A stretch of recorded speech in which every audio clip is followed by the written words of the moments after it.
Une image de singe achetée à 1,3 million de dollars par Justin Bieber. Un jeu de chat qui lève 12,5 millions de dollars. Alors les NFT, révolution ou piège à con?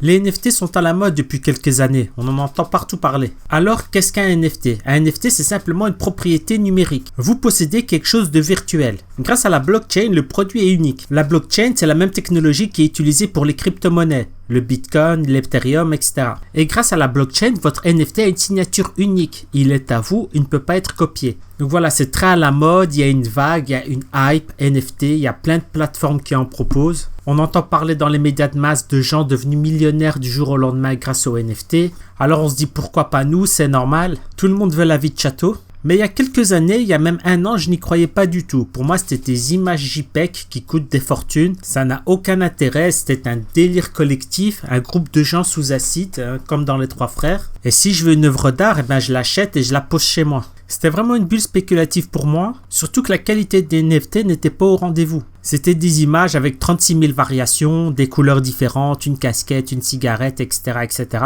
Donc pas intéressant du tout. Mais aujourd'hui, ce n'est plus du tout la même chose. Les NFT, c'est pas uniquement ça. Et beaucoup de soi-disant analystes n'arrivent pas à s'en apercevoir. Il y a beaucoup d'implications intéressantes avec les NFT, notamment dans les jeux vidéo. Par exemple, pour les MMORPG, les jeux de rôle en ligne, si par exemple vous avez une armure unique, elle est à vous, vous pouvez utiliser la technologie NFT et ensuite vous pouvez la revendre. Vous pouvez même la louer et donc gagner de l'argent. Vous pouvez aussi créer des maps, des cartes, des arènes pour certains jeux. Les joueurs s'affrontent dans votre arène en échange d'une petite commission. Ou bien vous pouvez carrément la revendre. Et donc les joueurs, les gamers pourraient gagner de l'argent avec les jeux vidéo. Beaucoup plus que maintenant. Ça peut devenir totalement une autre économie, une économie parallèle. Les NFT aussi sont très utiles dans le secteur de l'événementiel. Il y a des places limitées à un événement, un concert, une exposition, etc.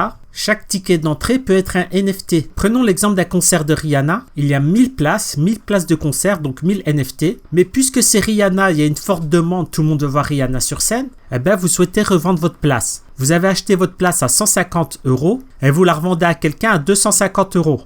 Grâce à ce système, les organisateurs, Rihanna, peuvent toucher une commission derrière chaque revente de tickets. Et donc on casse le marché noir comme ça, puisque aujourd'hui dans le marché noir, les organisateurs ne touchent rien. Aujourd'hui, ils pourraient toucher de l'argent grâce aux NFT. Donc vous comprenez, on n'est plus sur des images JPEG bidons. Il y a une vraie utilité derrière et les implications sont immenses dans plein de domaines. Conclusion, donc oui, les NFT sont une révolution, mais comme toute révolution, au départ, c'est le Far West. Rappelez-vous, Internet au début, c'était n'importe quoi. N'importe quelle entreprise qui avait un nom de domaine qui était en .com valait plusieurs millions de dollars alors qu'il n'y avait rien derrière. Donc, il faut faire attention, bien sûr. Et si vous voulez faire partie de l'aventure et pas vous faire arnaquer, je vous conseille une formation. Le lien se trouve en bas de la vidéo. La formation part de zéro. Vraiment, vous n'y connaissez rien, c'est pas un souci.